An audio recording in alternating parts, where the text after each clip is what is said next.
vamos a decir la ofrenda, que sabéis cómo es una ofrenda de servicio, y dice así: en el nombre del Padre, de la Madre y del Hijo, el Cristo nuestro Señor, el amor, y de nuestros venerables maestros, que la pureza presida todos nuestros actos, en la palabra y en la mente, para servir con todo amor eternamente. Paz y amor a todos los seres.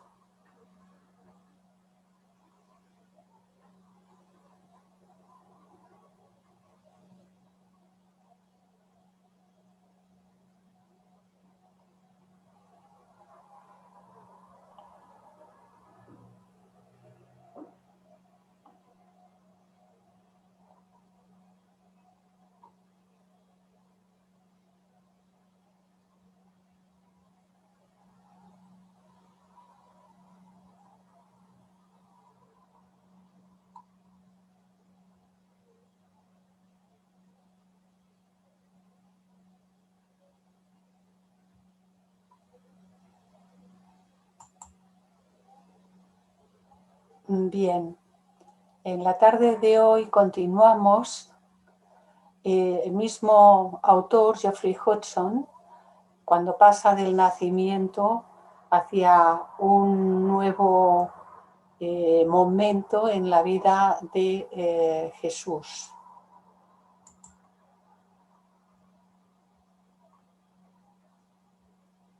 Y dice, por boca de Mateo: después que ellos, los reyes, los 3 magos, se retiraron, el ángel del Señor se apareció en sueños a José y le dijo: levántate, toma contigo al niño y a su madre y huye a Egipto.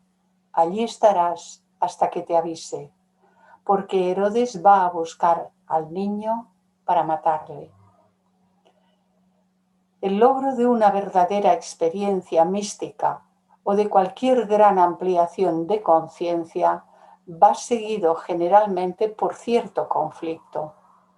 El neófito se olvida temporalmente de su cuerpo y de sus exigencias y necesidades, pero al emerger de ese estado vuelve a sentirlas más insistentes que antes. Por contraste con el estado de éxtasis, con aquel estado interior que había vivido. Esto se debe a la instintiva resistencia que ejerce la inercia de la materia, es decir, de las formas o cuerpos de materia. Y el temor instintivo de perder la libertad de entregarse a los deseos. Esto no nos tiene que sorprender, porque es parte de la naturaleza de los propios cuerpos de la personalidad. Y es natural que ellos, que están acostumbrados a que les demos según sus apetencias, cuando una persona tiene ciertas experiencias de tipo religioso, de tipo espiritual, de tipo místico, al regresar al estado de conciencia habitual en el cuerpo físico y en los cuerpos de la personalidad, con sus pensamientos, sus emociones y las propias exigencias del cuerpo físico a las que está habituado, de pronto es como un choque. No hay que creer que porque una persona que está haciendo un cierto trabajo de transformación interior y tiene cierto tipo de experiencias temporales todavía, eso va a suponer un cambio de conciencia continuado. No es así por ahora, lo será en su momento, pero no es así por ahora, y a veces estas etapas se prolongan muchísimo tiempo, incluso algunas vidas. Por lo tanto, no nos puede sorprender que de pronto sea como una especie de lucha entre la conciencia de aquello que ha vivenciado por cierto tiempo, que ha sido de un orden muy superior, y este nuevo choque de ¿por qué esta demanda? ¿Por qué mi mente no se calla? ¿Por qué siento esto? ¿Por qué pienso lo otro? Etcétera, ¿no? No nos sorprenda y hemos de tener constancia, pero una constancia paciente con nosotros mismos. Herodes, en este caso, personifica esta resistencia de la mentalidad egoísta, de las emociones posesivas y sensuales y de las actividades habituales y placeres del cuerpo. El hombre mortal, la personalidad, ve claramente que su dominio sobre el yo inmortal está amenazado y acabándose. De alguna manera la personalidad produce esa resistencia, ¿no? Y esto naturalmente origina una lucha en la que la mente mundana, la mente de la personalidad, intenta destruir el idealismo espiritual. Son esas voces que a veces uno oye internamente, son los propios pensamientos. Pero ¿y ahora por qué? Y venga, va, si tú esto ya lo has hecho siempre, ahora por qué vas a dejar de hacer esto, ahora por qué vas a dejar de ir a tal sitio, ahora por qué vas a dejar de comer tal cosa, etcétera, etcétera. Pueden ser muchísimas cuestiones, ¿eh? Hay dos métodos posibles, nos dice Geoffrey Hodgson, para defenderse contra esta resistencia. Una, por el ataque frontal a los atributos indeseables, y esto es muy difícil y es muy duro, a no ser que uno ya también parta desde una preparación más larga, ¿no? Desde más tiempo. Y segundo, apartando de ellos la conciencia, de modo que queden ignorados y tiendan a morir de inanición estos deseos, ¿eh? De modo que si uno puede apartar la conciencia de esta clase de pensamientos, al no entregarse a ellos, no se les da energía, no se les alimenta y acaban por fenecer, perecer.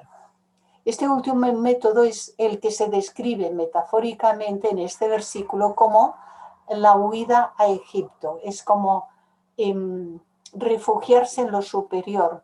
Pero con esto también hay que tener bastante cuidado, porque esto podría suponer un separarse de la vida familiar, separarse de la vida laboral, tener rechazo a muchas cosas. Claro, superar las cosas no ha de ser nunca rechazarlas, ¿eh? Porque hay miles, no millones de seres que todavía necesitan estas cosas por su propio momento evolutivo. Y nuestra comprensión pasa por tener esto en cuenta y que considerar que lo que veamos en los demás no nos tiene que producir ni rechazo, ni repugnancia, ni ninguna de esas cuestiones. Ha de ser, yo ya no lo necesito, pero que los demás lo necesiten es un momento evolutivo, para mí está bien. Y lo resumo en palabras, no muy pocas palabras.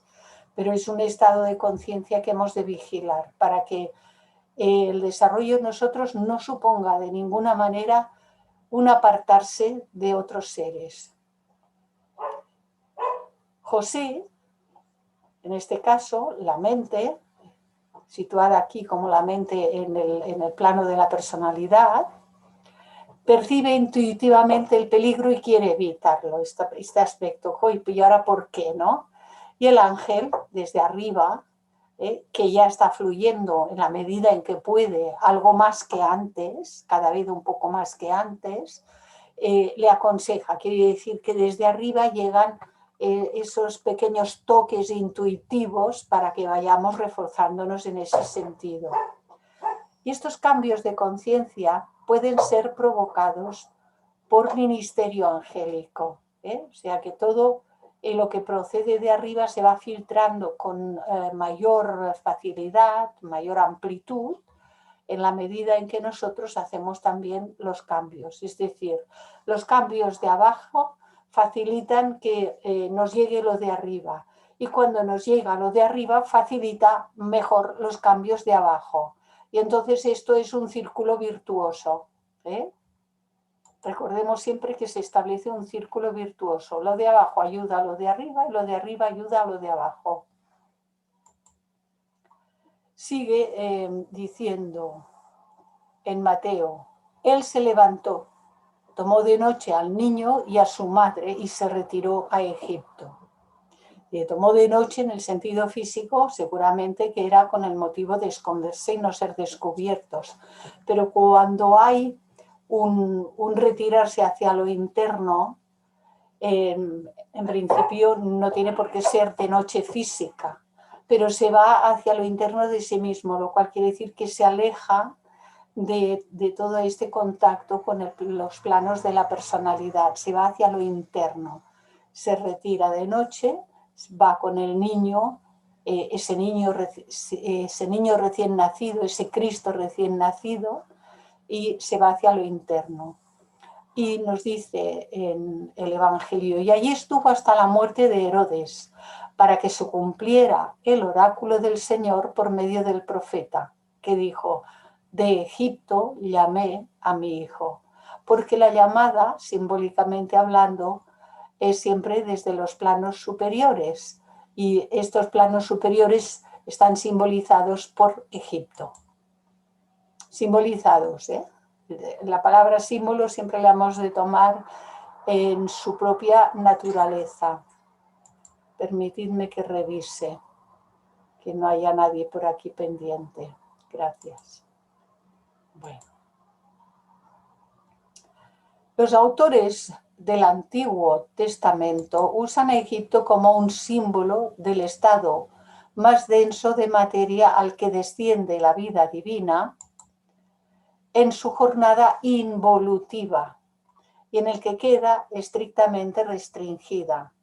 En este sentido, Egipto representaría el cuerpo en que el yo espiritual reencarna repetidas veces, una especie de atadura a la carne. Y aquí lo explica en otro sentido Geoffrey Hodgson. Aquí vemos un cuadro de François Boucher que está súper detallado. Hay unos cuadros que son una maravilla. El Niño Jesús, María leyendo, José aquí, los ángeles están vigilantes, aquí hay una criaturita que parece un cordero chiquitito, etcétera, etcétera. Los cuadros son una maravilla. Pero en el Nuevo Testamento se acentúa más el arco de regreso, la evolución más bien que la involución. Egipto viene a simbolizar entonces un punto de partida, un trampolín para el desenvolvimiento del espíritu humano, para el regreso a su fuente, en ese círculo virtuoso, para el regreso a su fuente. Y Egipto es pues un símbolo de la etapa evolutiva y el estado de conciencia con que el hombre emprende voluntariamente la jornada que le conducirá rápidamente al estado de iluminación y más tarde a la plenitud del adeptado. Lo iremos viendo a lo largo del curso, pero dice más tarde a la plenitud del adeptado. Y el adeptado es en la quinta iniciación. Ahora acabamos de ver la primera de estas 5. Entonces hay un largo proceso. Este largo proceso cuajado de pruebas de todas las clases, cuajado de aquello, el vaciar de muchas cuestiones kármicas que se van presentando a veces en tropel, a veces parece que las preparen no de una en una, sino de 2 y de 3, y parece que en un poco y corto tiempo suceden muchísimas cosas en la vida del individuo. Entonces, esto se nos advierte para que no nos asustemos, para que lo tengamos en consideración, para que lo tomemos como una oportunidad de vaciar ese karma que estaba pendiente y que marchemos de esta existencia mucho más ligeros y que de esta manera, cuando regresemos en la próxima existencia, ya se den mejores condiciones para nacer en un medio ambiente más favorable al progreso espiritual, con una familia que favorezca más, porque a veces en la actual existencia no ha sido así por cuestiones kármicas, pero que pueda favorecerse esto en la siguiente existencia y que haya menos carga kármica pendiente, cada vez menos, ¿no? Pero de pronto pues uno puede encontrarse que dice, bueno, pues esta vida es como una constante de cuestiones que se presentan. si las tomamos con este conocimiento, afrontarlas será mucho más fácil. Si por el contrario uno no comprende y se las rechaza, las considera como algo injusto, etcétera, etcétera, no solamente tendrá que pasar por lo que toca, porque son cuestiones de cada uno y son insalvables, sino que además el hecho mismo de rechazar y de sentir que no somos merecedores de esto o de aquello, hace que pongamos una carga adicional a lo que ya era el propio proceso de esa prueba o de esa cuestión kármica. De ahí que conocer las leyes universales, conocer cómo funciona todo el proceso de la humanidad, etcétera, sea de tan grande importancia, porque con ese conocimiento la vida que transcurre de día en día se facilita muchísimo más. Es mucho más fácil afrontar la vida con todas sus pruebas y vicisitudes, las que fueren para cada quien, desde esa posición de conocer las leyes universales, que hacerlo desde una posición de completa ignorancia.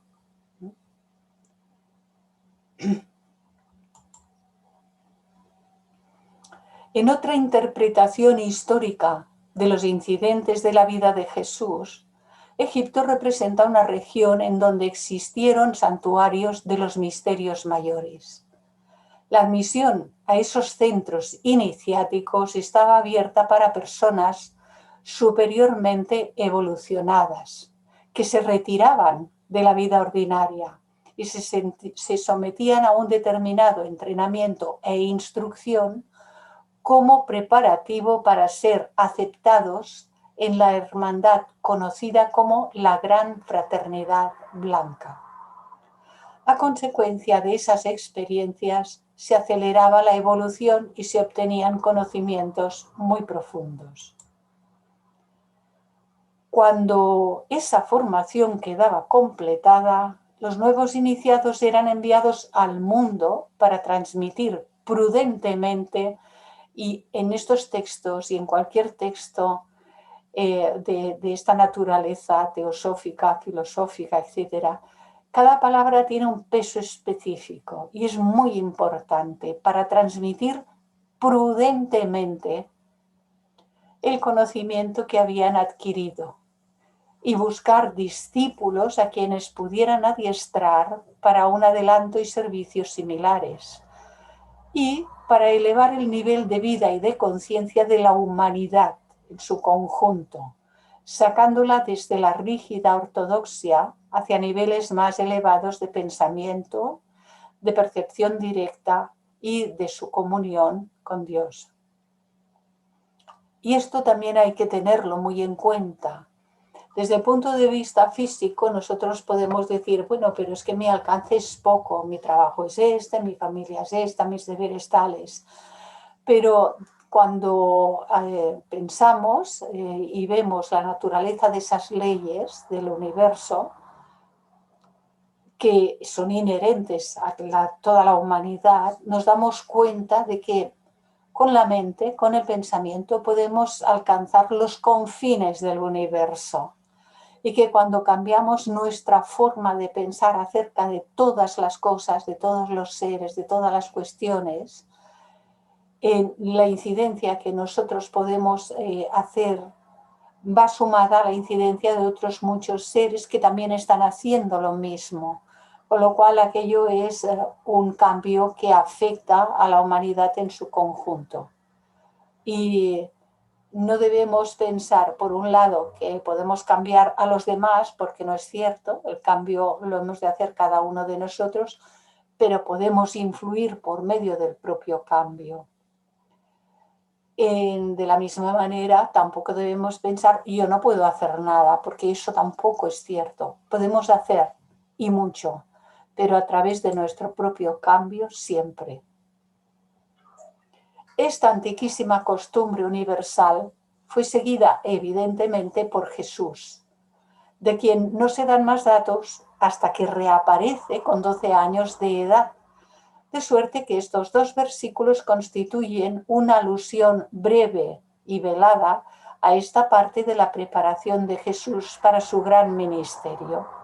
Entonces Herodes, al ver que había sido burlado por los magos, se enfureció terriblemente y envió a matar a todos los niños de Belén y de toda su comarca, de 2 años para abajo, según el tiempo que había averiguado de los magos. Que hay una reacción, aquello que está en peligro no quiere dejar de tener la prevalencia sobre todo lo que él había tenido hasta aquel momento, y entonces su idea es eliminar todo lo que se oponga a su poder. Está registrado en forma histórica, pero esto es lo que ocurre dentro de nosotros, según se nos decía también hace unas cuantas diapositivas atrás, ¿verdad? La personalidad se va a rebotar, no quiere que se le quite aquello a lo que la hemos tenido acostumbrada durante edades, muchísimas existencias. De ahí las llamadas escandas, esas tendencias que quieren que se reproduzca todo y seguir no solamente como antes, sino cuanto más mejor. La historia, según dice Geoffrey Hodgson, no registra los hechos descritos en este versículo. Sin embargo, en lenguaje sagrado se usa el término niños para designar a los recientemente iniciados. A nivel individual, pues aquel que ha pasado por ese nacimiento interior, que ha nacido nuevamente, va a estar en peligro por medio de todas esas cuestiones que se resisten. Y quizás sea esto lo que quiere indicarse aquí, sigue diciendo Geoffrey Hodgson. Estas personas suelen provocar la furia de los que ejercen el poder eclesiástico o político temporal. Esto desde el punto de vista de la historia externa.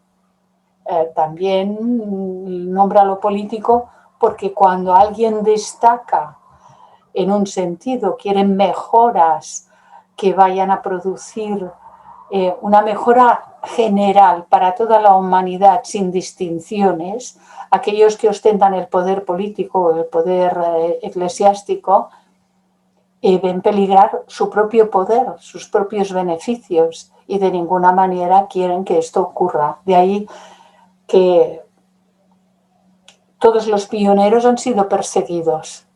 Cualquier pionero que ha comenzado a mover aquellos elementos que podían producir mejoras en la humanidad a nivel de su propio país o en estadios mucho más amplios, han tenido peligro y muchos de ellos han muerto. O sea, véase Martin Luther King, Gandhi y otros muchos más. Del glosario teosófico extraje, respecto a los inocentes, el calificativo sobrenombre dado a los iniciados y cabalistas antes de la era cristiana, y eran llamados así: los inocentes de Betlem y de Lut o Lida, que fueron condenados a muerte por Alejandro Jainos, hasta el número de algunos miles, en el año 100, poco más o menos, antes de Jesús.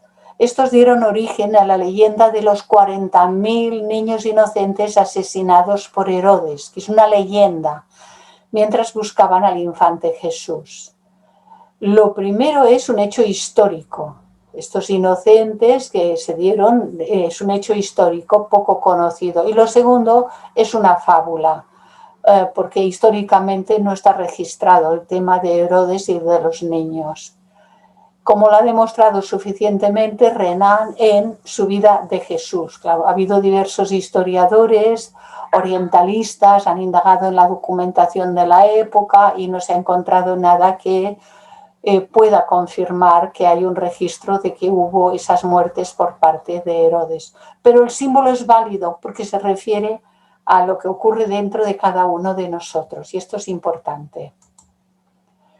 Pureza, sencillez, espontaneidad infantil, que no es descaro, que nunca es descaro, cuidado con los matices, son cualidades que exhiben las personas en ese estado. Este es, en parte, el sentido de las palabras de Jesús, que dicen: yo os aseguro que el que no recibe el reino de Dios como niño no entrará en él. El reino de Dios es un estado de conciencia en el cual se experimenta continuamente la unidad del espíritu humano con el espíritu universal. Un estado de unidad del espíritu humano con el espíritu universal, lo cual se indica como volverse como niño. Pero es una metáfora volverse como niño. Algunos lo entienden como volverse como un niño en el sentido físico del niño, de su manera de hacer y de tal. Y en realidad tiene muy poco que ver con los niños en el sentido físico. Herodes, que simboliza la mente egoísta y jactanciosa, se resiste violenta y malévolamente a estos cambios de conciencia, cambios de motivación y cambios de conducta producidos por lo que alegóricamente se describe como entrar en el reino de los cielos. Los grabados de Gustave Doré, que ya los debéis conocer, son una maravilla. Tiene las diferentes series, colecciones, tiene el Antiguo Testamento, este Nuevo Testamento, tiene el del Quijote y otros varios grupos. Sí, tiene colecciones y son todas fantásticas. En muchas escrituras y mitologías antiguas se encuentran alegorías similares. En la mitología griega, Cronos, jefe del Estado y padre de dioses, es prevenido de que sus hijos le destronarían como él había destronado a su propio padre Urano. Para evitar esto, Cronos devora a cada uno de sus hijos tan pronto nace. Pero Zeus se salva por una estratagema. En la mitología hindú, el rey Kansa es advertido de que un hijo de Devaki y Vasudeva le destronaría y entonces procede a destruir a todos los niños que van naciendo. Pero por intervención angélica se salva el niño Krishna, que llega a ser el salvador y maestro de la humanidad. Y esta cuestión es mucho más antigua que la historia, la supuesta historia de la venida de Jesús. Por lo tanto, ya hemos visto y podemos ir observando cómo al formarse la religión cristiana muchos años más tarde de lo que se considera el trabajo de los evangelistas que luego fueron escritos. La transmisión primero era oral y los evangelios se escribieron mucho después. Pero aún después, cuando se formó toda la estructura eclesiástica, fueron cogiendo, tomando de diferentes culturas y religiones y fueron estructurando algo que en realidad vemos por observación que copiaban. Se copiaron muchas cuestiones, en este caso esta, por ejemplo. Y en el propio glosario sigue diciendo: el rey Herodes es la representación de este personaje de Kansa, tirano de Mathura y tío materno de Krishna. Los astrólogos habían pronosticado a Kansa que un hijo de su sobrina Devaki le arrebataría la corona y le quitaría la vida. En vista de lo cual, el tirano dio orden de matar al niño Krishna. Pero gracias a la protección de Mahadeva,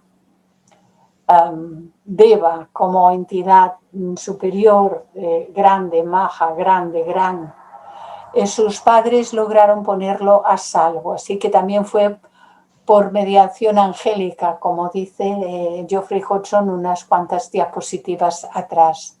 Entonces Kansa quiso asegurar la muerte del verdadero niño y a este fin ordenó una matanza general de los infantes varones de su reino.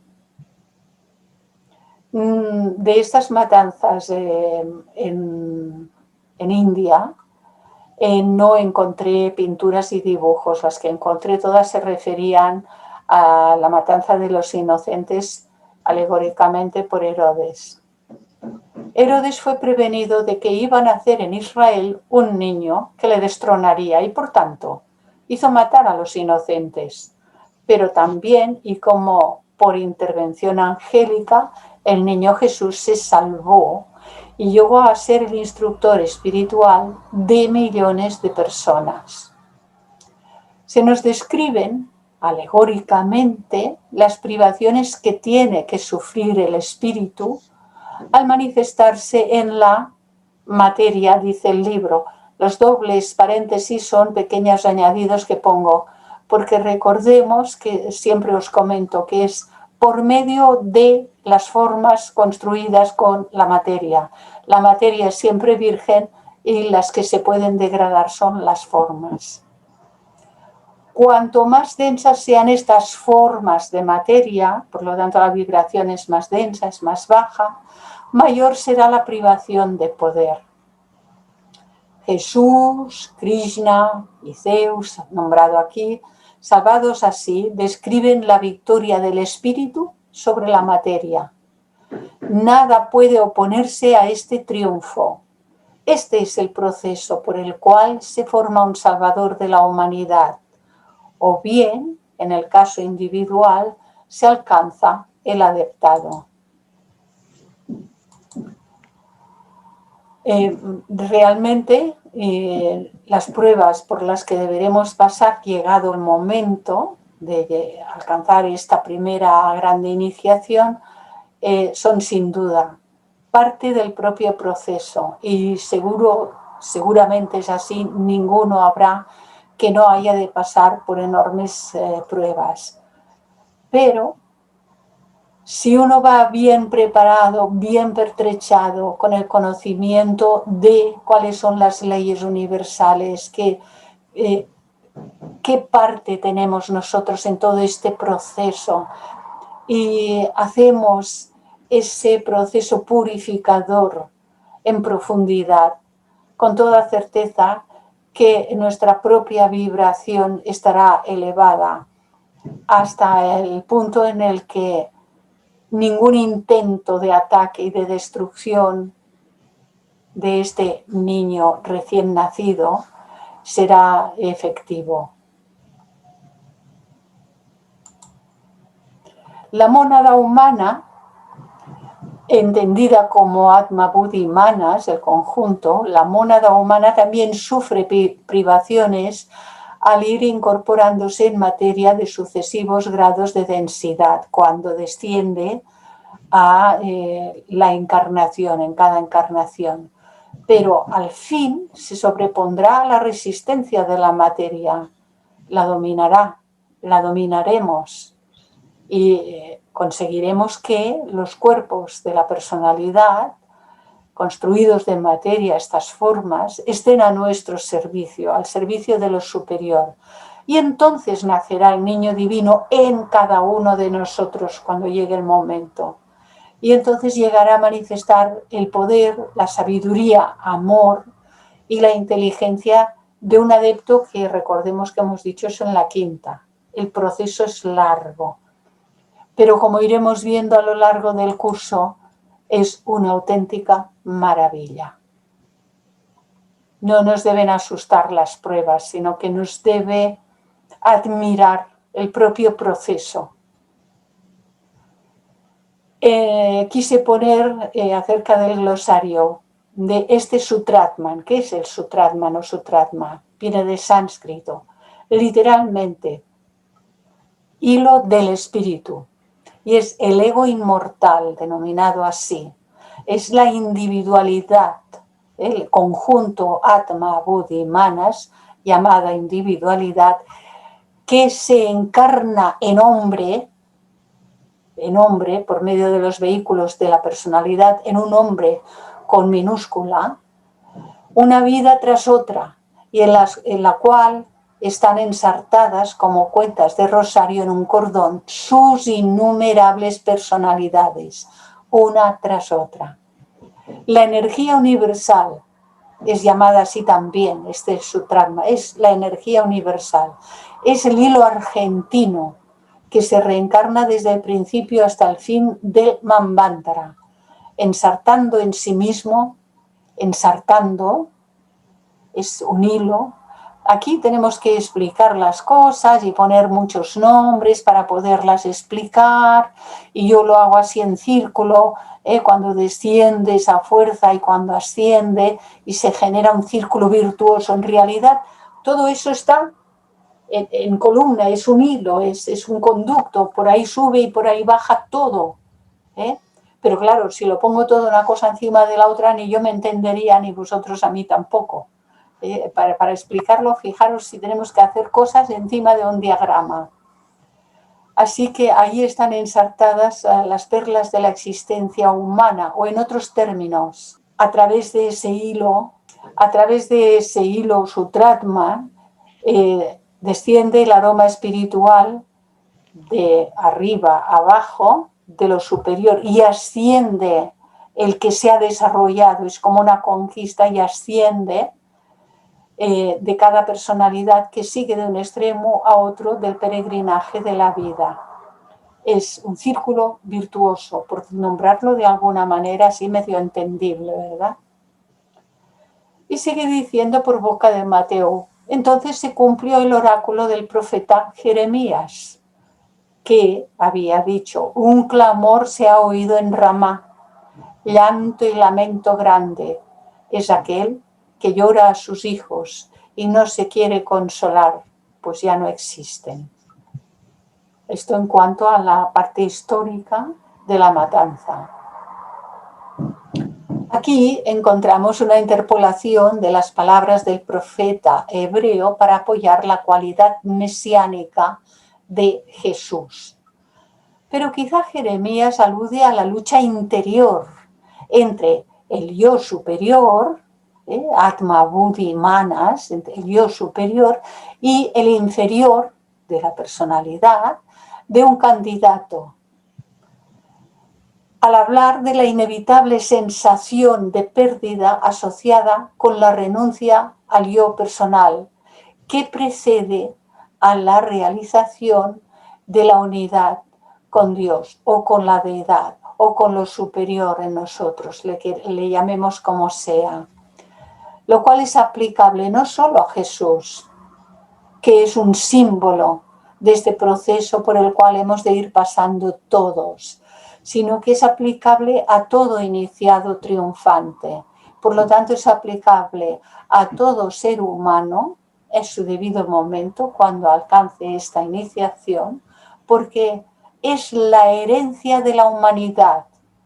Solo que, como todas las herencias, la cobraremos a nuestra mayoría de edad interna. Y ahora todavía, algunos todavía en la adolescencia, internamente hablando, evolutivamente hablando, de ahí que el planeta esté como esté. No hay muchos adultos, verdaderamente adultos en encarnación, en número, porque entre 7.000 y pico de millones de seres, si hubiese muchos, se notaría. Lo que se nota ahora es más bien todo lo contrario. Sigue diciéndonos Mateo: muerto Herodes, el ángel del Señor se apareció en sueños a José en Egipto y le dijo: levántate, toma contigo al niño y a su madre y marcha a tierra de Israel, pues ya han muerto los que buscaban la vida del niño. Esta visita angélica puede interpretarse similarmente a la del versículo 2:13.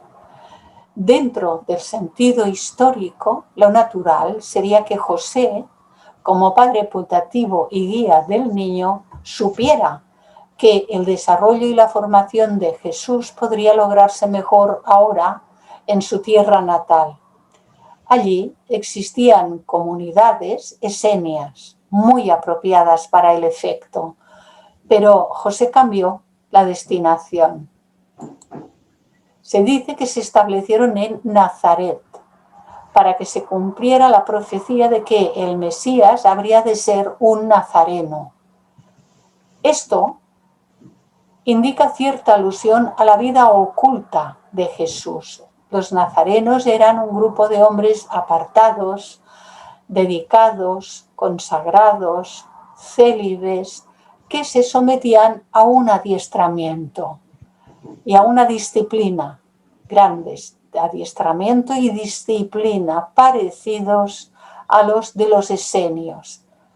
Se dejaban crecer el cabello, el bigote y la barba, pero esto eran signos externos, distintivos. Poco más o poco menos que una moda para ellos. La sabiduría antigua sostiene que una jerarquía oculta de adeptos guía la vida en el planeta.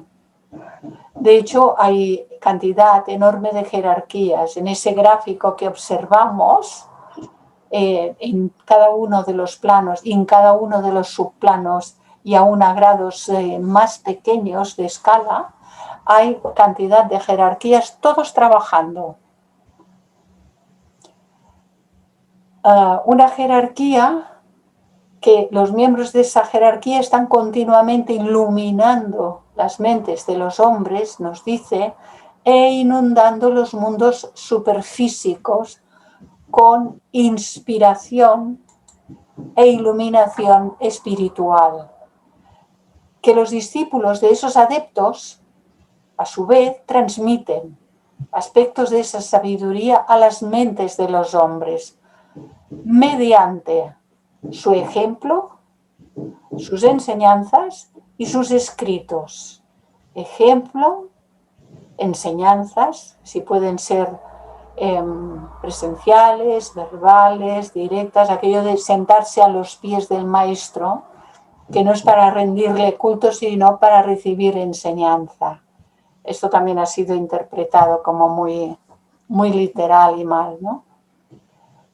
Y los escritos que afortunadamente nos han dejado, y digo afortunadamente y es una realidad, porque nos hemos podido valer de todas estas enseñanzas para nuestro propio aprendizaje, estudio, etc.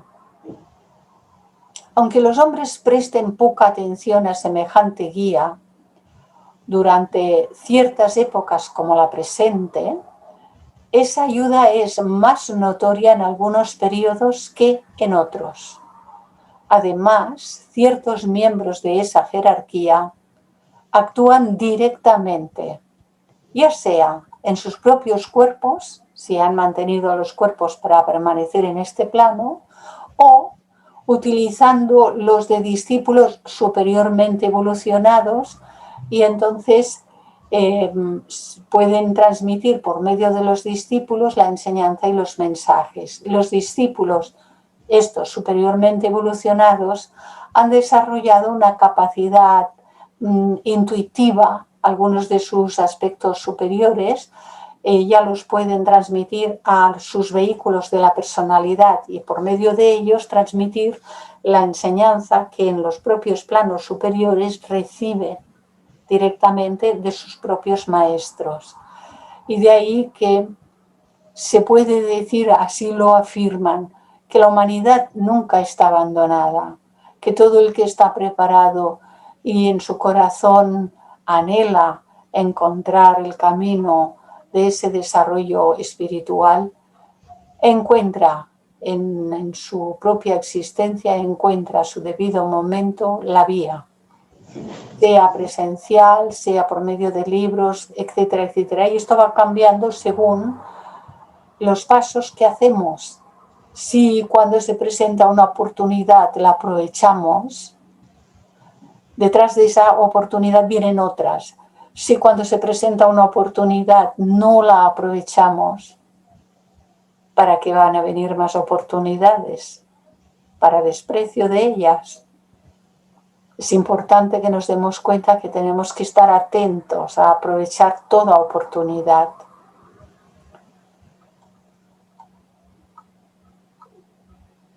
Estos discípulos superiormente evolucionados, quienes han de ser cuidadosamente preparados para que puedan resistir la intensidad del poder que ha de fluir por su medio en los momentos más importantes. Han de estar cuidadosamente preparados porque la energía que ha de proceder a través de ellos desde los planos superiores hasta los planos de la personalidad es fuerte. Según la tradición oculta, parte de la misión de Jesús fue la de servir como vehículo para una de estas visitaciones, a partir de su bautismo en las aguas del Jordán, como veremos en el próximo capítulo. Y se supone que esta preparación comenzó en Egipto ya y continuó en Palestina. Realmente, como no se sabe qué edad tenía, cuánto tiempo estuvieron en Egipto, entonces qué edad tenía cuando salieron de Egipto y regresaron a Palestina. Ahí se habla muy poco de fechas y de edades. Pero lo importante es el significado, más que todo esto, que sería de carácter externo, histórico. Sigue diciéndonos por boca de Mateo, él se levantó, José se levantó, tomó consigo al niño y entró en tierra de Israel. Pero al enterarse de que Arquelao reinaba en Judea, en lugar de su padre Herodes, tuvo miedo de ir allí. Bueno, cualquiera lo habría pensado, anda que como este sea como el padre, mejor no me acerco mucho, ¿verdad? Lógico. Y avisado en sueño se retiró a la región de Galilea y fue a vivir en una ciudad llamada Nazaret, para que se cumpliese el oráculo de los profetas, que decía, será llamado Nazareno. Galilea significa el girar de la rueda de la vida y de la muerte. Ya sabéis que en Oriente es la rueda de Samsara, ir y venir, ir y venir, ir y venir, en tanto uno está en Galilea. Aquí vuelve a hacerse alusión a los peligros causados por el odio y el temor de los enemigos. Son peligrosos, muy reales, de los que jamás pueden escapar un idealista, y menos aún un discípulo que está acelerando su progreso. Si los peligros no son un invento, existen. Y sigue diciendo, ahora por boca de Lucas, volvieron a Galilea, a su ciudad de Nazaret.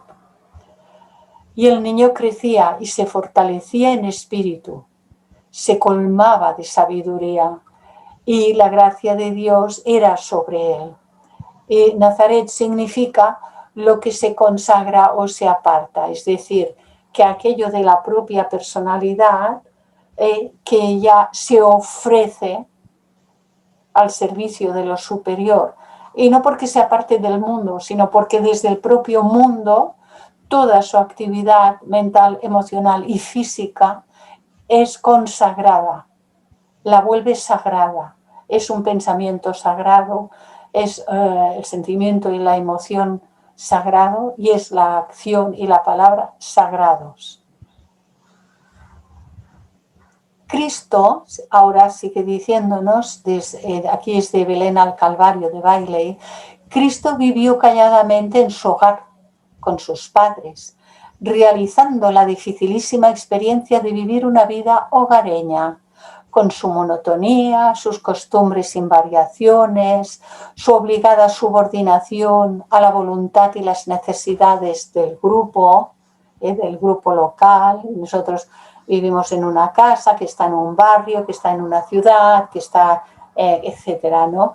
Desde la voluntad y las necesidades de un grupo cada vez más grande, con sus lecciones de sacrificio, de comprensión y de servicio. Y claro, todo esto es para ir anotando. Cuando hacemos estos estudios, ya veis que yo las lecturas no las hago rápidas, lo voy haciendo a cierto ritmo, pero no corro. Y cuando notéis algo, tenéis, bueno, sería una buena costumbre, en alguna ocasión quizás ya lo haya dicho, ¿no? Tener una libreta e ir anotando. Porque a veces decís, bueno, ¿y esto qué es lo que hay que poner en práctica? Bueno, pues es que nos está dando pistas a cada momento. Pero esta práctica es la práctica que realiza uno dentro de sí mismo. No se trata de una postura física y de un parecer que uno está haciendo grandes cantidades de cosas. Es en la vida del día a día, en el minuto a minuto, en el medio en el que hemos nacido, en la familia que tenemos, en el medio en el que nos movemos, sea laboral, etcétera, etcétera, etcétera. Es ahí donde se realiza la espiritualidad.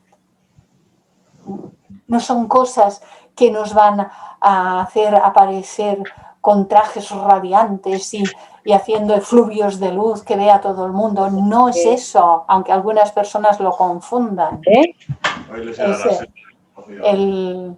la naturaleza de aquel que se realiza, dice, es la de aquel que aparece como nada a los ojos de los hombres. Es decir, que nadie va a notar nada, salvo que ese alguien esté a la altura evolutiva necesaria para poder percibir qué es lo que está ocurriendo. Esta es siempre la primera lección que todo discípulo debe aprender. Hasta no haberla aprendido, no puede progresar. Hasta que la divinidad que se está desarrollando en sí mismo no se exprese en el hogar y entre los que nos conocen bien, y entre los que son nuestros amigos, nuestros familiares, el largo etcétera, hasta entonces no puede esperarse que se manifieste en otras partes, de otras formas. Debemos vivir como hijos de Dios en el lugar a veces insípido, tedioso y a veces sórdido por cuestiones kármicas, haber nacido en un lugar sórdido, donde hay incluso vicio cerca, en el que el destino kármico nos ha colocado. En ninguna otra parte puede ser posible esta etapa. Es importantísimo esto, pero mucho. Es para meditarlo serenamente y a través de esa meditación despojarnos de tantísimas tonterías que hayamos tenido, que seguro que las hemos tenido. ¿Quién no las habrá tenido? Yo las he tenido y he tenido que hacer mi trabajo y sigo haciéndolo. Y sigo haciéndolo de día en día, porque si no es así, no nos moveremos del lugar. Y sigue diciéndonos, en el lugar donde nos encontramos es donde iniciamos nuestro viaje y de él, ese viaje interno, interior, que es el proceso iniciático que nos llevará hasta eso, de él no escaparemos. Si no tenemos éxito como discípulos donde estamos y en el lugar en que nos descubrimos a nosotros mismos, ninguna otra oportunidad se nos ofrecerá hasta lograr el éxito ahí. Aquí está nuestra prueba y nuestro campo de servicio. Muchos estudiantes verdaderos y conscientes, bueno, semiconscientes, creen que en realidad podrían impresionar en un medio ambiente o escenario diferentes. Las pinturas que van apareciendo, no sé si os habéis podido dar cuenta. Esta es una maravilla, la pudimos ver en el Museo del Prado de Madrid cuando la cedió el Museo del Louvre de París. Tuvo aquí unos cuantos cuadros en exposición hace 3 o 4 años atrás, o 5, por ahí. Y este es otra maravilla, los juegos de sombras y de luces son otra maravilla, es que hay unos cuadros que enamoran.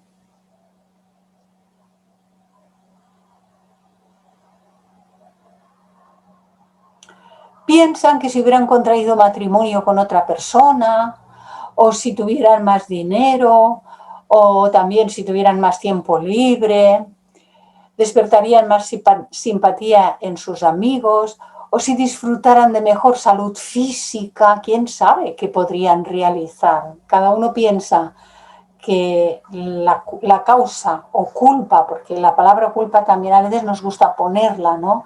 De que no progresemos más es que el entorno no acompaña, es que la vida está muy dura, es que estos políticos no nos permiten, es que el jefe tampoco me deja, es que me machacan por todos los lados. Mirad, esas son las oportunidades para desarrollo interior. Esas resistencias y esas dificultades son los materiales con los que se ha de edificar el desarrollo de la espiritualidad. Y esto lo hemos de aprender y lo hemos de aprender ya de una vez, lo hemos de aprender todos, de una vez por todas, que es allí donde estamos, donde se tiene que realizar todo. Hoy se necesitan discípulos responsables y aquellos que fueron probados de tal manera que no se desmoralizan ante las dificultades ni cuando enfrenten puntos oscuros en la vida. Debiéramos darnos cuenta que existen ya esas circunstancias y medio ambiente donde podemos aprender la lección de la obediencia a lo superior en nosotros mismos. Poseemos exactamente el tipo de cuerpo y las condiciones físicas por los cuales puede expresarse la divinidad. Aunque esté así, asado, o medio enfermito, o medio no sé cómo, no importa.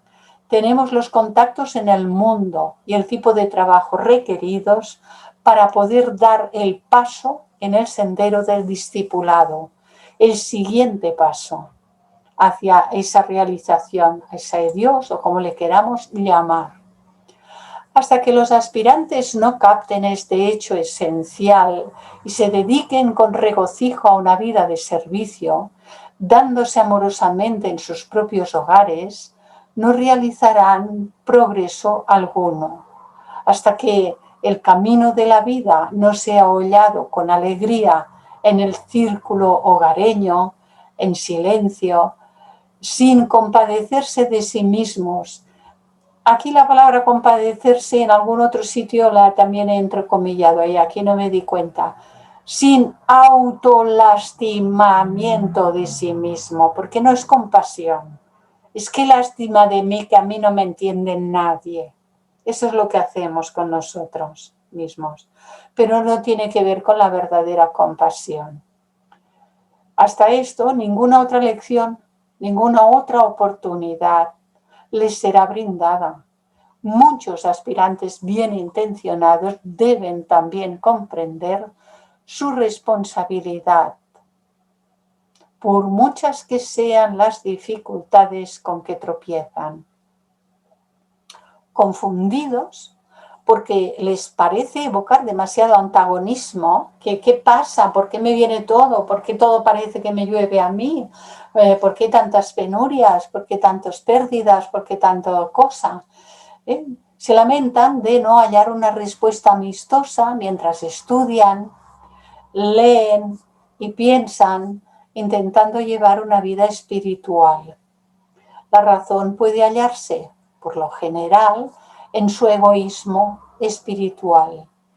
Hablan demasiado de sus aspiraciones y de sí mismos. Debido a que fracasan en su primera responsabilidad, no encuentran una reacción comprensiva a su demanda de tiempo para meditar. ¿Por qué? Hay que merecerla. No es que nos la den los demás porque, mira, les viene bien y nos la dan.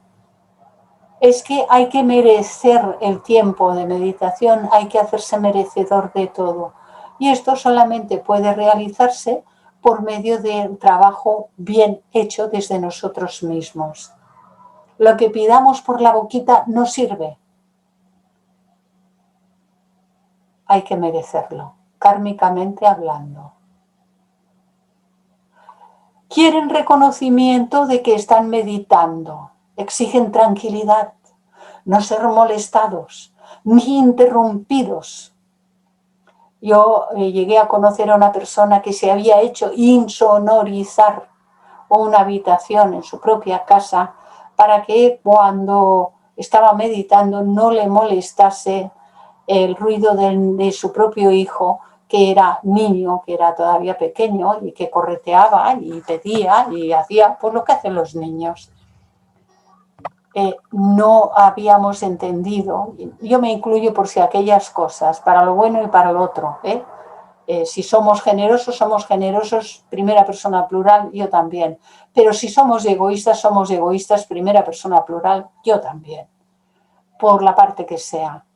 Así que cuando no hemos comprendido, pues hacíamos estas tonterías, porque la meditación no es eso. La meditación es otra cuestión muy importante, que ya va saliendo, ya vamos hablando de ella. Ninguna de esas dificultades surgiría si los aspirantes recordaran dos cosas. Primero, que la meditación es un proceso que se lleva a cabo en secreto, pero no en secreto de una habitación, en secreto de sí mismo, en lo interno de uno mismo, silenciosa y regularmente en el templo, con mayúscula la palabra templo, en el templo secreto de la propia mente del hombre, del ser humano. Qué diferente, ¿verdad?, el planteamiento de la meditación visto desde aquí. Segundo, que mucho podría hacerse si la gente no hablara tanto sobre lo que hace. Yo, mi, ta, yo esto, yo aquello, bueno, nos adornamos con todo lo que podemos. Debemos caminar silenciosamente con Dios. Aunque estemos en la calle, aunque estemos realizando nuestras tareas, es un estado de la conciencia, y mantenernos como personalidades en segundo plano. Saber escuchar, saber estar ahí, sin destacar, sin llamar la atención. Debemos organizar nuestras vidas de manera de poder vivir como almas, con mayúscula la palabra, dedicando tiempo para cultivarlas, aunque conservando el sentido de la proporción, reteniendo el afecto de quienes nos rodean, siendo afectuosos y no exigiendo de los demás. Nos podemos exigir a nosotros mismos, pero no podemos exigir de los demás más que el orden y el respeto que sí deben de haber en un hogar, por descontado, pero no que entiendan, no que sean más espirituales, ni que nos comprendan a nosotros en ese sentido. Y cumpliendo a la perfección con nuestras responsabilidades y deberes. Y este autolastimamiento, que aquí sí que lo puse, y el hablar en demasía, bla, bla, bla, bla, bla, bla, y personas que no acaban de darse cuenta. Ahora tenemos la enorme oportunidad de aprender a estar en silencio muchas horas. Confinamiento, chicos, otra vez nos están apretando los zapatos por aquí. Confinamiento, otra vez más. Pero son oportunidades para pasar muchas horas en silencio aquí, que nos facilite el silencio aquí, porque si de aquí no callamos, entonces no hay manera tampoco. Este autolastimamiento y el hablar en demasía son rocas en las que se estrellan muchos aspirantes. ¡Ay de mí! ¡Qué soledad! ¡Qué tristeza!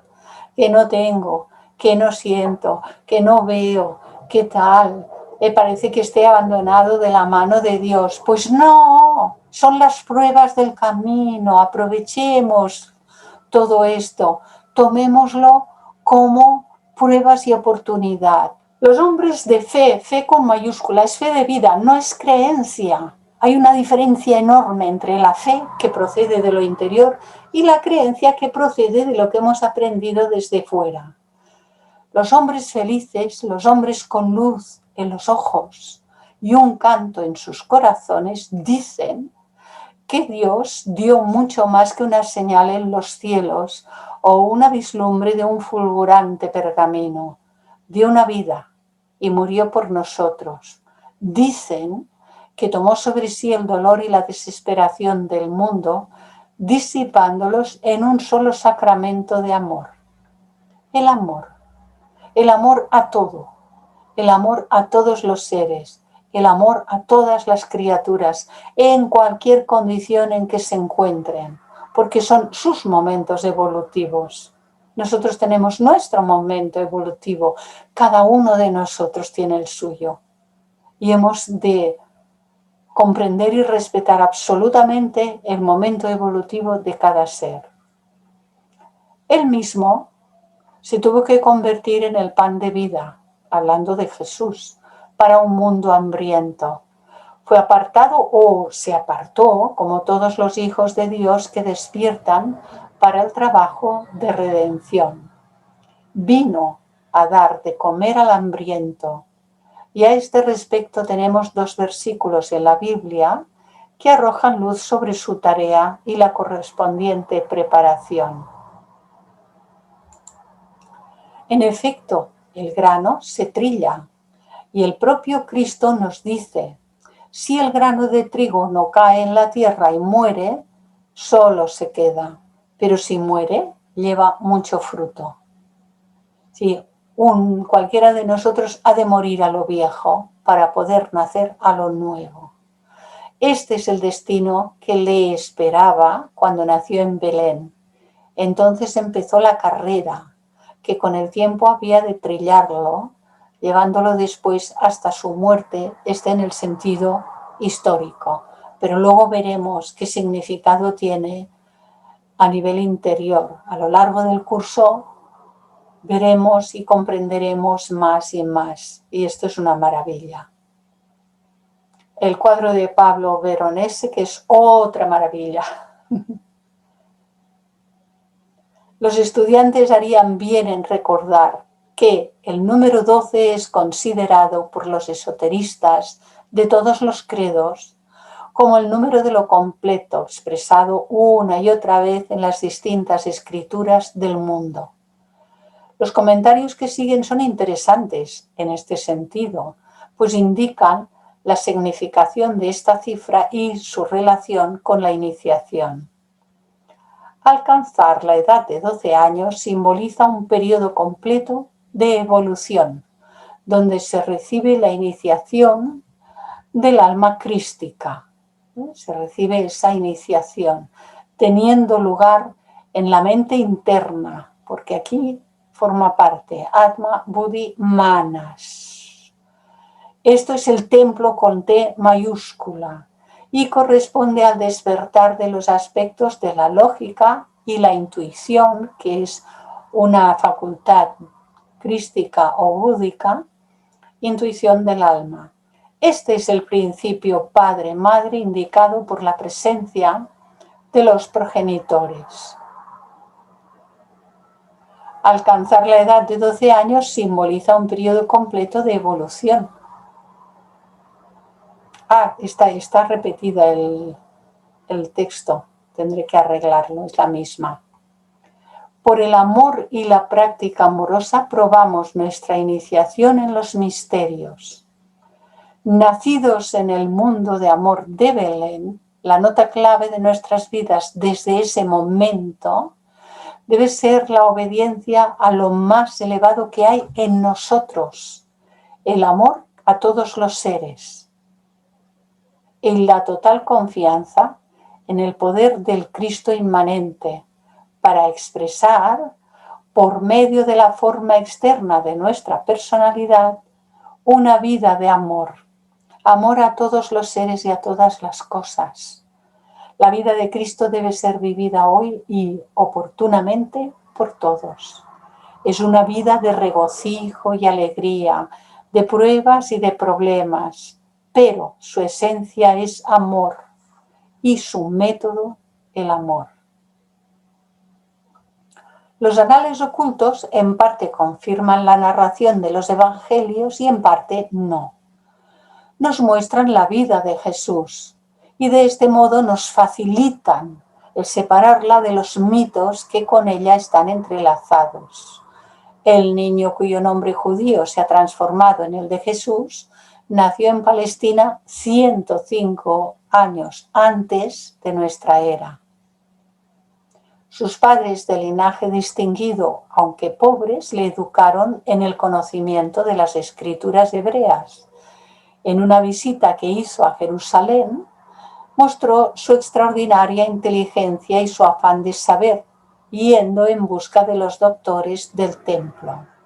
Ello hizo que sus padres se resolviesen a enviarle a adquirir enseñanza a una comunidad de esenios que habitaba el desierto meridional de Judea.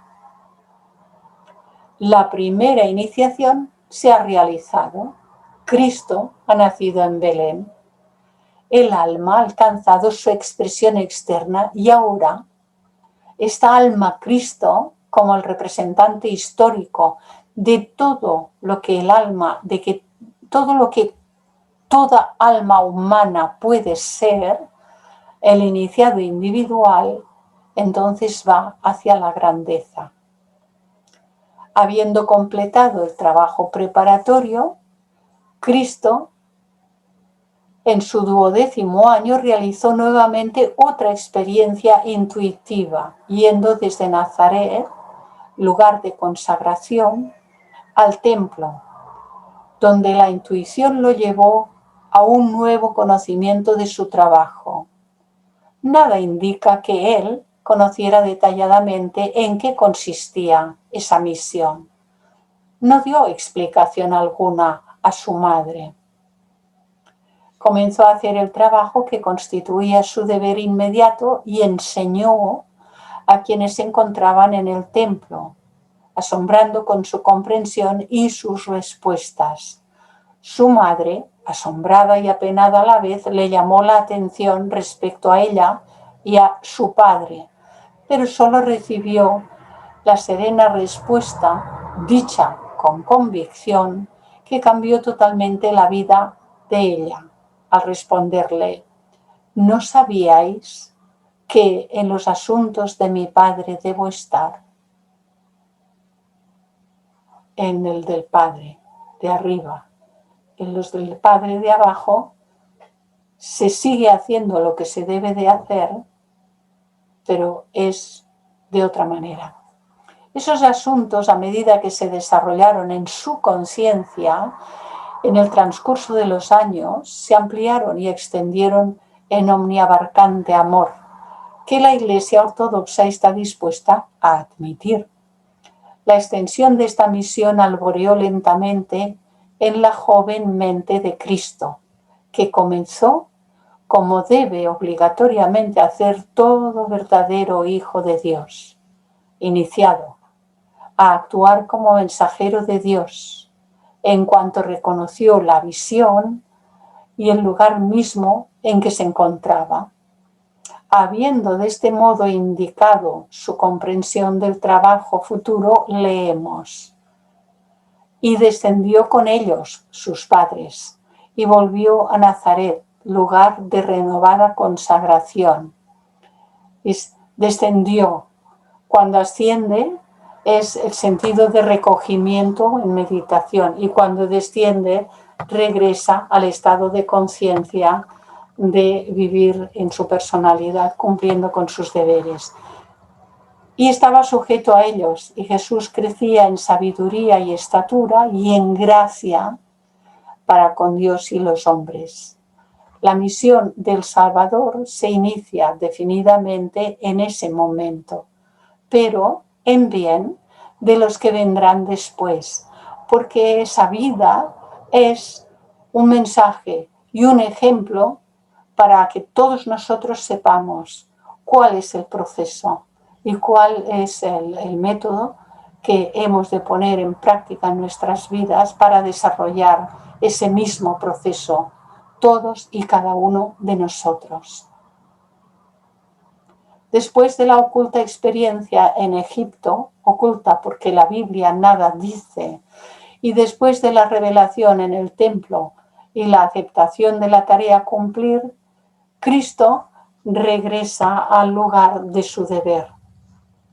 En este caso, después de la iniciación del nacimiento, se dice que durante un periodo de 30 años actuó como hombre en la vida cotidiana, en un taller de carpintería y en el hogar de sus padres.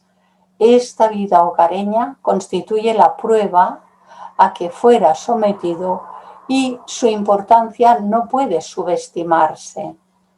Sería blasfemia decir que si hubiera fracasado en esa tarea inmediata, habría fracasado en el resto de su obra. Si no hubiera logrado demostrar la divinidad en el círculo hogareño y en la pequeña ciudad que le deparó el destino, ¿habría podido actuar como el ejemplo del Salvador del mundo? Él vino a revelarnos nuestra humanidad por medio de revelar la suya, porque si lo hizo un hombre nacido de un hombre y de una mujer, es que todo hombre nacido de un hombre y de una mujer podemos realizarlo. Él vino a revelarnos nuestra humanidad como debiera ser y será cuando concluyamos el largo viaje a Belén. Estamos yendo a Belén, estamos yendo hacia el lugar del nacimiento. Esto constituyó lo excepcional de su misión. No es irracional creer que una vez en la historia este significado del universo ha sido revelado excepcionalmente en la vida humana. Ninguna filosofía puede posiblemente probar que esto ha sucedido. Pero si ha sucedido y si Jesús habló claramente cuando dijo: soy el camino, la verdad y la vida, entonces el sendero de la comprensión no consiste en un elaborado proceso de análisis teológico, sino en la fe que procede de lo interno y en el amor con mayúscula que procede de lo interno de cada uno de nosotros mismos. Empieza como el amor debe empezar, por el hogar. Porque el que no ama a los que se considera como suyos no puede amar al mundo. De allí se pasa un amor a otro mayor. El amor del padre y de la madre es la clave de todas las relaciones humanas. Encontramos en ese amor una posibilidad de amar que no puede detenerse hasta alcanzar a todo el género humano. Pero solamente en Cristo alcanzamos a percibir cuán profundo y grande puede ser ese amor. Y es esa revelación de amor, la fe alcanzada, el misterio fundamental del ser que los hombres llaman Dios. El que no ama a su hermano, al cual ha visto, ¿cómo puede amar a Dios a quien no ha visto? Dice el Evangelio de Juan. Y también en Juan dice: amados, amémonos unos a otros porque el amor es de Dios. Todo aquel que ama es nacido de Dios y conoce a Dios. El que no ama no conoce a Dios, porque Dios es amor. A la edad de 19 años entró en el monasterio esenio situado en las proximidades del monte Serval, instituto muy visitado por los sabios que desde Persia y la India iban a Egipto, y donde existía una magnífica biblioteca de obras ocultas, indas muchas de ellas, de las regiones más allá del Himalaya. Fue plenamente instruido en las doctrinas secretas que constituían entre los esenios la verdadera fuente de vida. Y en Egipto fue iniciado como discípulo de esa sublime logia de donde salen los fundadores de todas las grandes religiones. Pues Egipto ha seguido siendo uno de los grandes centros que hay en el mundo para la guardia de los misterios verdaderos, de los cuales solo son débiles y lejanos reflejos todos los misterios semipúblicos. Los misterios históricamente calificados de egipcios eran sombras de los asuntos de que realmente se trataba en la montaña, arriba, de los planos superiores. Y allí fue consagrado el joven hebreo de un modo solemne que le preparó para el sacerdocio regio a que llegó más tarde. Y la montaña se subraya porque no es en el plano físico donde uno recibe las iniciaciones, sino en los planos superiores. Era su pureza tan sobrehumana y tan grande su evolución que en su edad viril, llena de gracia, aventajaba con mucho a los severos y algún tanto fanáticos ascetas con quienes se había educado. La majestuosa gracia y hermosura de su nítida pureza formaban en torno suyo radiante aureola, y sus cortas palabras, dulces y amorosas, despertaban aún en los más duros temporal gentileza y en los más rígidos pasajera ternura. Con pureza y devoción tan sobrehumanas estaba en condiciones para servir de templo a un poder más elevado, para ser la morada de una presencia poderosa. Un poderoso Hijo de Dios debía encarnar en la tierra, un instructor supremo, lleno de gracia y de verdad, que poseía la sabiduría divina en su más plena medida, que era en realidad el Verbo encarnado, luz y vida desbordadas, fuente positiva de aguas vivas, Señor de compasión y de sabiduría. Esta presencia manifestada puede llamarse correctamente el Cristo, que desde sus estancias en los lugares ocultos bajó al mundo de los hombres. Pero hasta que Jesús no se convirtió en un Cristo en su propio nivel crístico, no pudo albergar la presencia del Cristo de la Trinidad, el aspecto crístico de la Trinidad. Mas necesitaba este Cristo un tabernáculo terrestre, una forma humana, el cuerpo de un hombre.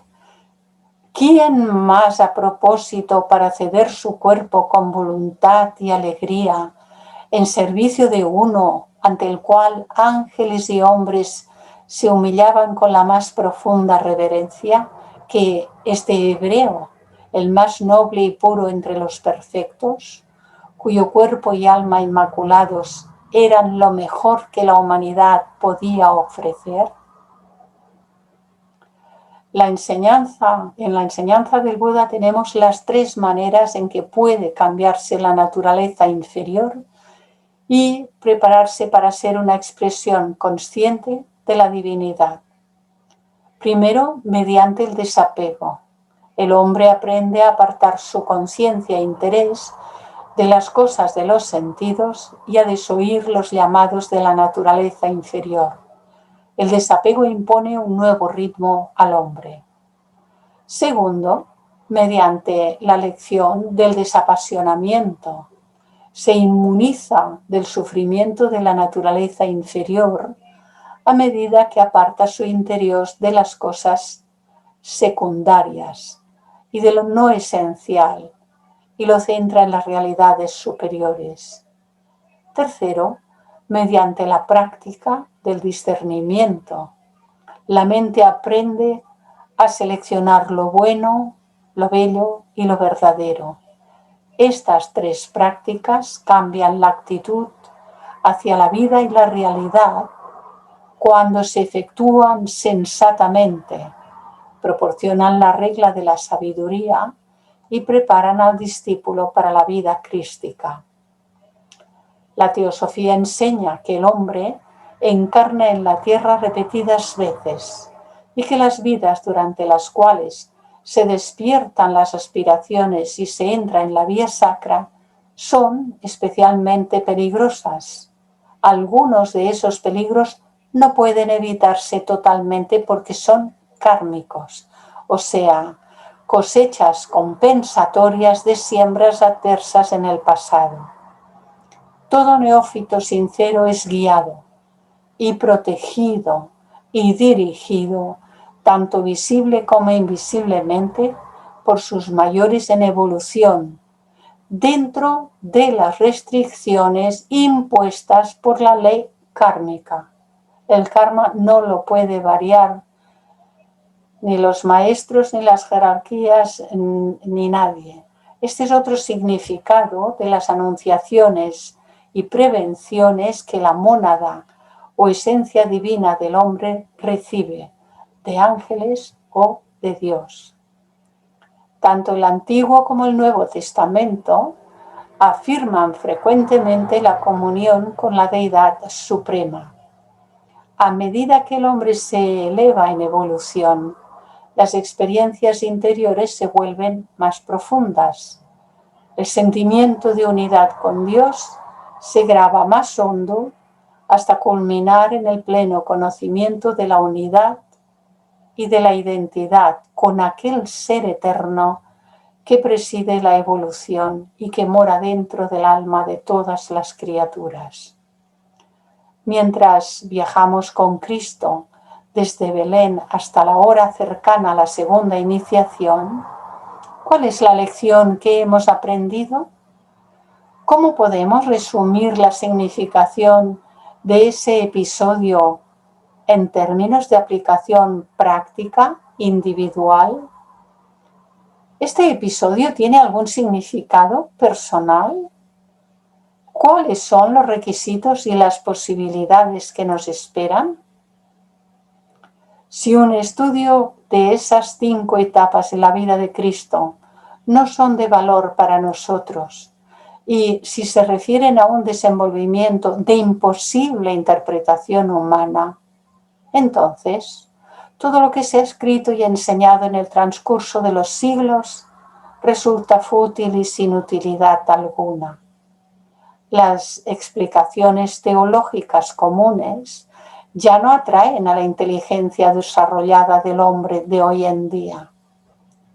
Cristo mismo siempre tiene poder de atraer el interés humano y también atraer hacia sí a quienes tienen visión para ver la verdad tal cual es y escuchar el mensaje evangélico en los términos que cada nueva era exige.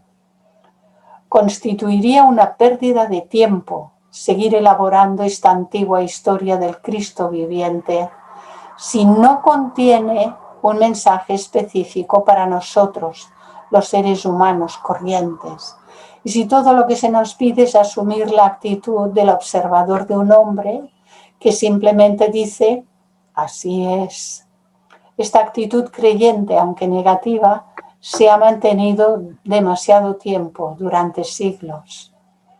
Hemos observado al Cristo desde tan lejos y nos ocupamos tanto de la comprensión de sus realizaciones que la parte individual que debemos desempeñar, eventual e inevitablemente, ha sido olvidada.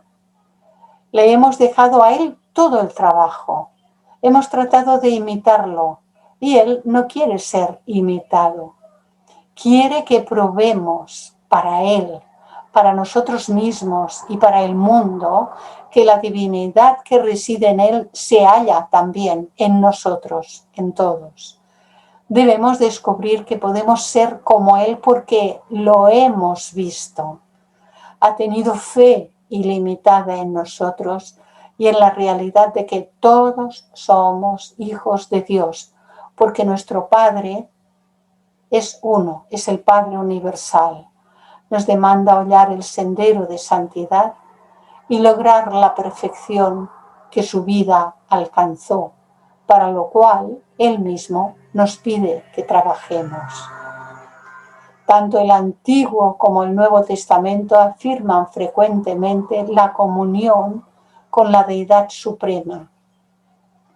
A medida que el hombre se eleva en evolución, las experiencias interiores se vuelven más profundas. El sentimiento de unidad con Dios se graba más hondo, hasta culminar en el pleno conocimiento de la unidad y de la identidad con aquel ser eterno que preside la evolución y que mora dentro del alma de todas las criaturas. Y aquí concluye la primera iniciación, el nacimiento del Cristo en un ser que conocimos como histórico, pero que simboliza el nacimiento del Cristo que se ha de producir en cada uno de nosotros. Sí, sin duda es que es interesante y es que es muy importante lo que nos ha dejado esta obra. Bueno, ya veis que hay partes que son las de Geoffrey Hodgson, las de Belén al Calvario, las de Cristianismo Esotérico, de Annie Besant, y bueno, eso lo tuve que ir ordenando cuando lo confeccionaba para que conservase pues ese orden, porque es importante. Pero bueno, quizás si lo hubiésemos hecho en 2 sesiones habríamos podido tener más tiempo para ahora, por ejemplo, dedicarle un ratito, unos minutos a, si queréis comentar cosas, si queréis preguntar. ¿Cómo se os ha quedado el cuerpo? ¿Verdad? Sin palabras. Nos cuesta bajar. Nos cuesta bajar. Una cosa, Clarisa. Sí, Manuel. Bueno, en primer lugar, gracias por los cuadros tan bonitos. El de la Escuela Tenebrista de Utrecht, me encanta, de Jerry, no me acuerdo cómo se llamaba. Bueno, sabes quién es, ¿no? Sí, sí. Sí, esa es precioso, ¿verdad? Esa escuela es maravillosa. Son seguidores de Caravaggio, el italiano, sí. Tiene buenos cuadros, Caravaggio también. Sí. Y luego también, bueno, 2 cosas. A ver, lo del discipulado, había una cosa que yo no sé si es que la traducción está un poco mal, de que has dicho al principio de que había que buscar discípulos. A mí eso me rechina un poquito. En una de las primeras diapositivas que has puesto al principio. Sí, lo pone en el... Sí, lo pone... No sé, la vida ya los pondrá, ¿no? O Cristo realmente tuvo que buscar a sus discípulos. Yo el libro lo he puesto tal cual, y cuando pongo algo de mi parte veis que pongo el doble paréntesis para señalar que eso es un añadido mío, que a veces es alguna nota un poco aclaratoria, pero la obra que es de otra persona la respeto. En principio, porque aquí tenemos que contemplar 2 aspectos en toda la obra, desde el principio al fin. Fijaos, este es el 3er archivo. Hay 12 archivos, algunos son más largos unos que otros. Hasta que se alcanza la 5ª iniciación, que finaliza toda la exposición, el curso, con esa 5ª iniciación. Pero vemos... no sé quién tiene por ahí el micro abierto y tiene ruiditos en la casa, por favor. Vemos que toda la obra contempla los diferentes aspectos. En unos lugares habla del aspecto cósmico. Aparece el universo y tal, porque tiene que ver lo de arriba con lo de abajo, es continuo. En otros momentos habla del aspecto histórico de aquel Jesús que nació y pone los evangelios. Mateo dice tal, principalmente utiliza el de Mateo, pero también hay partes de Lucas, partes de Juan el Bautista, que no, creo que no hay ninguno que es de Marcos. No recuerdo si hay alguno, pero si hay alguno es muy poco, pero principalmente el de Mateo. Claro, uno no puede cambiar el Evangelio de Mateo, que ya lo cambiaron bastante, los que lo cambiaron, ya le quitaron mucho, ¿no? Entonces, y luego habla de la otra parte, que es la que es, cuando habla del aspecto que tiene que ver con nuestro propio proceso. Y el ejemplo de Jesús histórico llevado al simbolismo del nacimiento crístico que ha de suceder en cada uno de nosotros. Y entonces, en ese sentido, uno no sale a buscar discípulos en el sentido literal de la palabra, porque luego más adelante dice, ¿cómo puede uno obrar? Con el ejemplo. Solo con el ejemplo de vida. Que luego uno esté capacitado, cualquiera de nosotros y de los otros muchos seres que están preparándose para en su debido momento, que tenga habilidad con la palabra. Es uno de los 7 rayos de expresión, ¿no? Tener habilidad para la expresión. Que tenga habilidad para escribir y transmitir. Pero tanto lo que es la palabra como el transmitir por escrito es inspiración que viene de los planos superiores.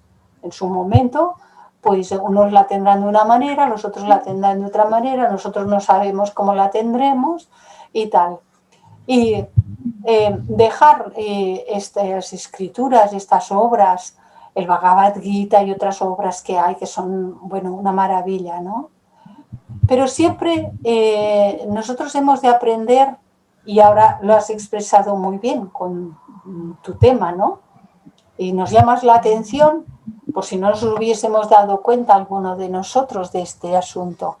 Es como encontrar los gazapos, porque en toda obra literaria, por ejemplo, y cuando uno habla también, el lenguaje por medio de la palabra ha tenido que transcurrir por medio de la mente concreta. Incluso el más inspirado de los seres que hable tiene que pasarlo por su mente concreta y traducirlo al lenguaje humano. Y pierde porque es que es así su naturaleza, por mucho que lo expresen. De ahí que este tipo de enseñanzas requiera de analogías, símbolos, alegorías y un largo etcétera. Si fuese el lenguaje común que utilizamos en la vida cotidiana, nos diría muy poco. La simbología es muy importante en este caso, ¿no? Todo lo que se expresa por medio de la alegoría es muy importante. Y como os quería comentar, es tener en cuenta que, al igual que el grano de trigo, para que pueda surgir la espiga con toda su multitud de granos, requiere de la caña y requiere de todo lo que envuelve el grano, y a eso le llamamos la paja.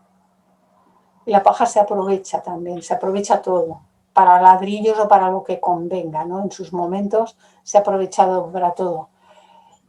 Pero lo que vale es el grano. Entonces nosotros hemos de aprender a distinguir el grano de la paja. En una obra, para expresar todo lo que se tiene que expresar, hay muchas palabras, pero nosotros hemos de quedarnos con el grano y el resto pues está ahí. En diferentes momentos de nuestros procesos, pues mira, Josep María encuentra estos granos, Ricardo encuentra aquellos granos, Julia encuentra aquellos otros granos, Ángela encuentra aquellos otros granos. No todos encontramos los mismos granos, están ahí, pero cada uno encuentra en la obra aquello que le hace resonancia a sí mismo en un determinado momento. Y más tarde pues seremos capaces de encontrar no solo los granos de trigo que ha puesto el autor de esa obra, sino que podremos conectar con la conciencia del autor e incluso ir más arriba de la conciencia del autor de la obra, a su debido momento. Entonces, darnos cuenta de qué es lo que es válido ahora. Evidentemente, no hay que salir a buscar discípulos como algunos grupos lo están haciendo, que llaman a las puertas y que tal y tal. Y justamente eso es algo que no se aconseja e incluso se desaconseja completamente. Lo que se enseña en teosofía es que cuando uno está preparado en el sentido de que su demanda interna es real, es auténtica, o encontrará el libro, o encontrará la persona, o encontrará el grupo, o de su interior habrá un llamado que no lo dejará vivir ni de noche ni de día hasta que haga, ¿verdad? Así que perfecto, te esperamos. Y entonces la persona, cuando llega a su momento, realmente encuentra lo que kármicamente también, no solamente por la búsqueda, que ese es un aspecto importante, sino que también el karma esté a favor de que es el momento. ¿Y cuántas gentes encontramos que dicen, hoy si lo hubiese encontrado antes? oye, yo que buscaba y me he pasado años buscando y he ido aquí, y he ido allí, y he ido al otro sitio y al otro y no sé qué, y me han engañado por todas partes y al final, después de tanto buscar y de tanto tropezar, al final he encontrado. ¿Por qué? Puede haber diferentes cuestiones, unas kármicas y las otras que uno mismo a veces, con el interés de buscar, se mete en 50.000 sitios a la vez. Y al final tiene que decidir centrarse en algo, porque cuando uno va picoteando en tantos sitios, no se centra en ninguno. Esto también le ha ocurrido a personas, ¿no? O buscadores, ¿eh? Y no es que tuviesen mala intención, ni muchísimo menos, pero se diluye la energía, se diluye. Quieren probar esto y probar aquello, ir aquí, ir allá, ir a todas partes, estar en todos los sitios. Entonces ha de llegar un momento que uno se centre.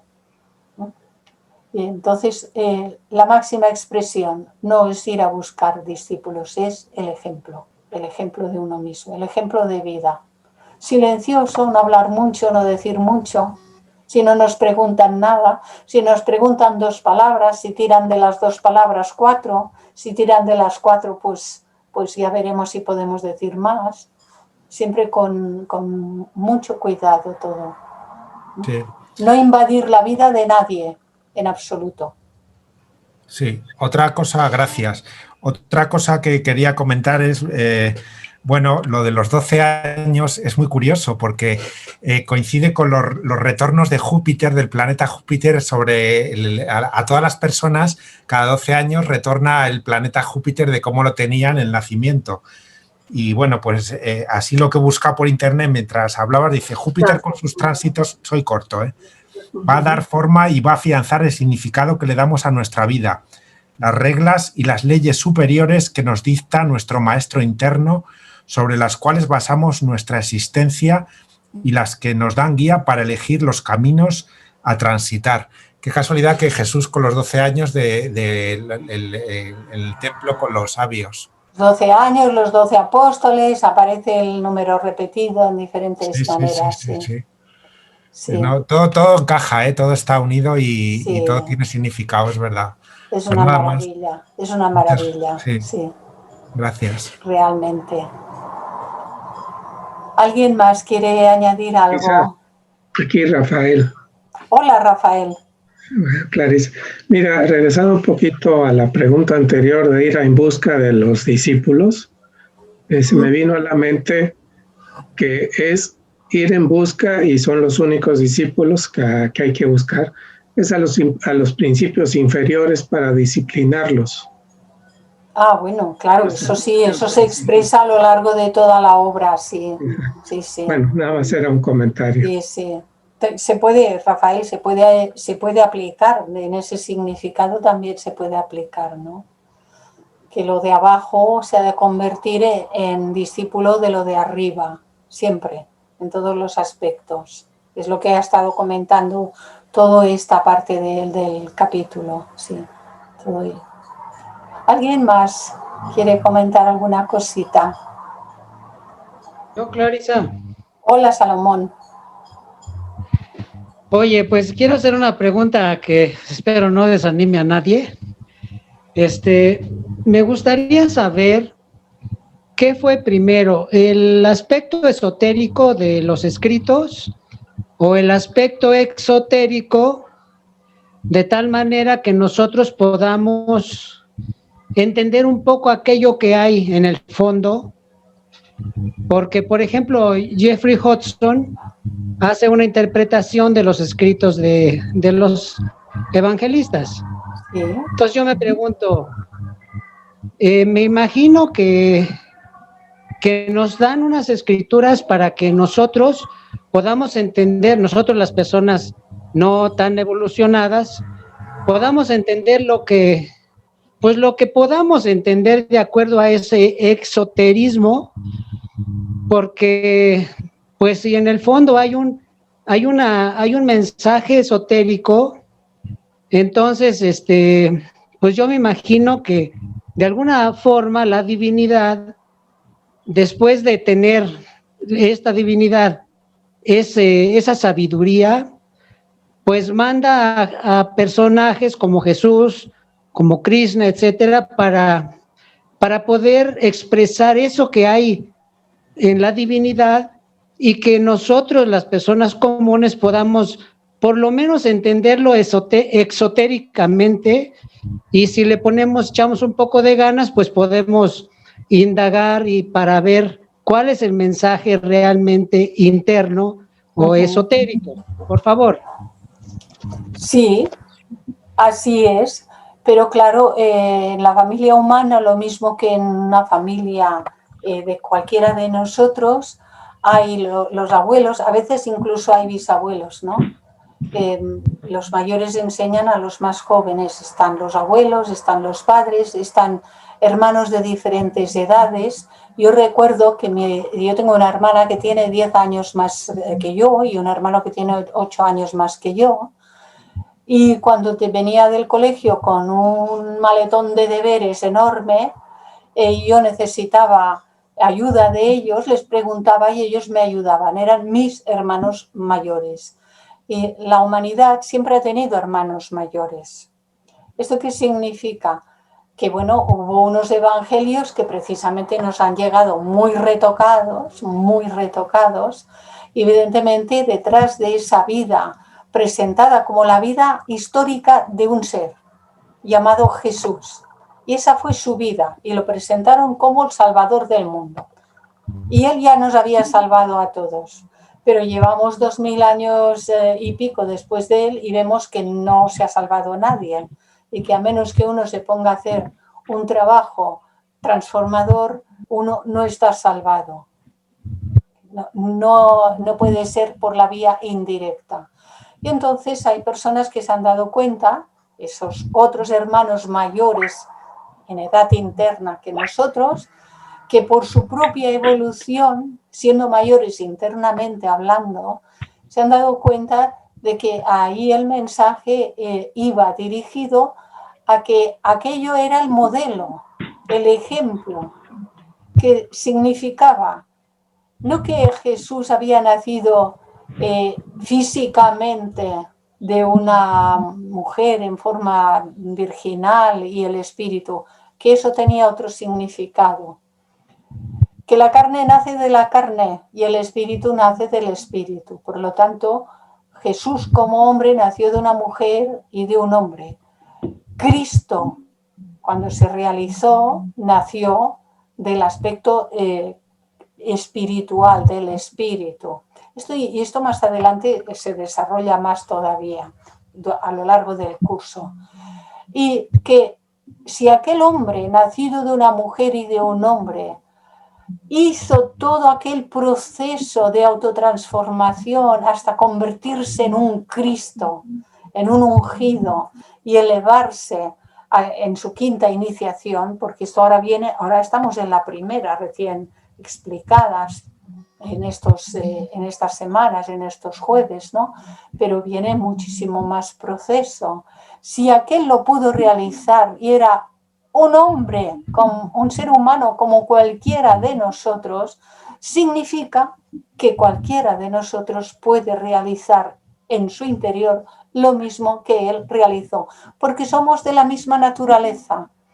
Todos los seres humanos somos de la naturaleza de lo divino. No hay nadie que haya venido a este mundo sin esa herencia. Es una herencia a desarrollar, a cobrar, pero las herencias se cobran a la mayoría de edad y todavía no somos mayores de edad. En general, nosotros, en general. Alguno habrá que esté más cerca de, pero todo esto, pues si ocurre será en silencio, ya lo sabrá a quien le pase y será un ejemplo de vida, etcétera, etcétera, etcétera, ¿no? Pero que es algo que hemos de realizar todos y cada uno de nosotros. Esa cristificidad que se ha de desarrollar, esa cristificación, que se ha de desarrollar en nosotros. Es nuestra herencia. Es, a ti, Salomón, es nuestra herencia. Es la herencia de todos los seres. Ok. Gracias. Esto pinta bien, ¿eh? Porque a ver quién tiene una herencia de esa naturaleza, que se la va a llevar de este mundo. Es lo único que se va a llevar de este mundo como herencia. Las otras herencias, todas se quedarán aquí. Pero esa herencia nos la llevaremos, ¿verdad, Julia? Sí, así es, así es. Me Esto encanta tu fe, pinta bien. me encanta tu fe, porque es esa fe con mayúsculas, no es esa fe ciega que exigían los antiguos curitas en las iglesias de la gente. Es una fe con mayúscula. Felicitaciones y Porque muchas no es gracias. creencia, porque no es creencia. Yo no soy creyente. No. Lo que me consta, no tengo por qué creerlo. Y lo que no me consta, lo tengo ahí en cuarentena y ya veremos. Ni lo creo ni lo niego, ya veremos. Entonces, lo que me consta es fe de vida porque procede de dentro. Como en todos nosotros, como en todos los seres. La fe es verdadera fe. Son dos cosas, aunque muchas gentes lo mezclan. Fe es creer lo que no se ve. No, no es así. Fe proviene de dentro y la creencia proviene de lo que nos han dicho desde fuera. Queridos amigos, si os parece bien, pues despediremos la tarde aquí y detengo la grabación. Gracias por acompañarnos.